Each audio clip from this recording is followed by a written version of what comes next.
Welcome to Luca is a Billionaire, where the only thing I invest in is your answers.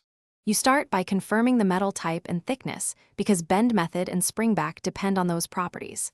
Once measured, mark the bend line and calculate bend allowance so the final dimensions match. Set up a stable work surface, clamp the piece securely, and position your brake or form. Make sure to wear gloves and eye protection. If using heat, preheat only the bend area to anneal and reduce cracking. Begin with a light trial bend to establish feel and angle control. You bend in controlled increments because rapid movement causes cracking and inaccurate angles. Once clamped, apply steady pressure and use a form or die with the correct radius to support the neutral axis and reduce thinning.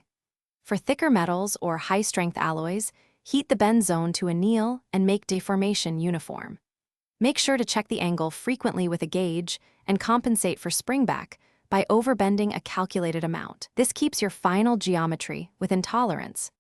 You finish by allowing the part to cool evenly, unless a quench is required for specific alloys, because abrupt cooling can warp thin pieces.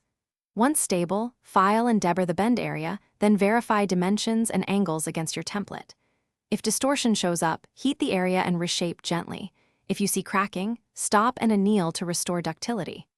One key troubleshooting tip: when springback or cracking occurs, reduce bend increments, increase radius, or raise temperature to prevent repeat failures.